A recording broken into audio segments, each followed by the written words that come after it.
The smell of smoked ribs and cornbread filled the air at my cousin Derek E.'s sprawling backyard in Napa Valley, California.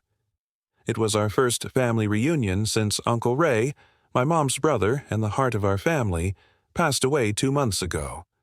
I'm Caleb, 34, and I'd been close to Uncle Ray, helping him run our family's small vineyard in Sonoma County every summer since I was a teenager. Derek, on the other hand, was the golden boy. Charismatic, always the center of attention, but rarely around when the real work needed doing. He'd moved to Napa to network in the wine industry, yet barely set foot in the vineyard unless there was a photo op. Still, when he invited us to his place for the reunion, I figured it was his way of stepping up. I was wrong. As the sun dipped behind the hills, Derek climbed onto a picnic table, beer in hand, and called for a toast. To Uncle Ray, he said, his voice thick with rehearsed emotion, and to family legacies. Everyone raised their glasses, my mom wiping a tear beside me. Then came the bombshell. Before he passed, Uncle Ray told me he wanted me to take over the vineyard. He left it to me in his will. He pulled out a folded document, waving it like a trophy. It's official. I'm going to make him proud. The crowd clapped, my Aunt Karen beaming, but I stood there gut-punched. The vineyard wasn't just land. It was Uncle Ray's life, and mine too. I'd poured my heart into it, learning every vine, every harvest, while Derek was off schmoozing at wine tastings. "That's awesome, Derek," I said, forcing a grin, though my mind screamed. Uncle Ray had promised me the vineyard last year, saying I was the only one who understood its soul.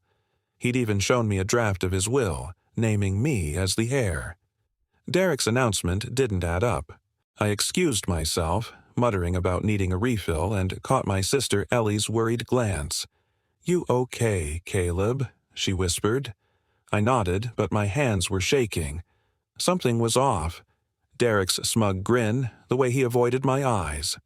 I texted Ellie, "Gotta check something at home. Tell everyone I had a work call." She covered for me as I slipped out, the hum of the party fading behind me. Driving the winding roads to my place in Santa Rosa, I replayed every detail. Derek had been at Uncle Ray's house a lot in his final weeks, helping with paperwork. Had he manipulated him? Forged something? At home, I dug through the fireproof safe where I kept important documents. There it was, a notarized letter from Uncle Ray, dated 6 months ago, confirming he'd transferred the vineyard to me outside his will to avoid disputes. "Caleb, you're the steward of this land," he'd written in his familiar scrawl. "Derek's got charm, but you've got heart." The deed was there too, filed and legal. My blood boiled. Derek knew about this. He'd seen me with Uncle Ray, knew how much the vineyard meant, yet he'd lied to the whole family. I didn't confront him right away. Uncle Ray always said, "Truth doesn't need a megaphone, Caleb. It just needs to land." I spent 3 days gathering proof.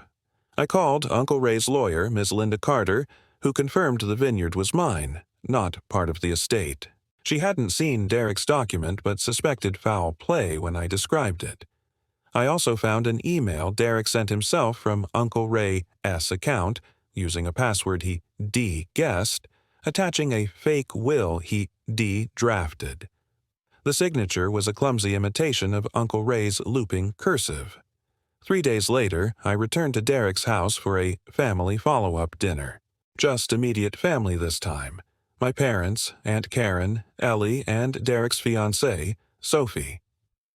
As we sat around his polished dining table, Derek was still basking in his vineyard victory, talking about modernizing the place. I set my backpack down deliberately, pulling out a manila envelope. "I've got something to share," I said, my voice steady. All eyes turned to me. "Uncle Ray gave me the vineyard 6 months ago. It's legally mine." I laid out the notarized letter and deed, then slid Derek's fake will next to them. "This is what Derek showed you. Notice the signature. It's not Uncle Ray's." The room went still. My mom gasped, grabbing the documents. Derek's face turned ashen. "Caleb, you're confused," he stammered. But Ellie cut in. "Let's see both signatures, Derek." My dad, a retired accountant, examined them and shook his head. "This one's a forgery, son." Aunt Karen's face crumpled. "Derek, did you lie?" His silence was deafening. Sophie stood, muttering she needed air, and left the room. Derek slumped, finally admitting he'd faked the will after learning the vineyard was mine. "I just wanted something of his," he mumbled, but the excuse felt hollow. I didn't gloat. Instead, I pulled out another letter from Uncle Ray, addressed to Derek, which I'd found in the safe. It read, "Derek, find your own path. The vineyard's Caleb's, but I left you my old Mustang. Fix it up, make it yours." Derek's eyes welled up. He'd loved that car as a kid. The room softened, but the trust was cracked. My revenge wasn't loud, just true.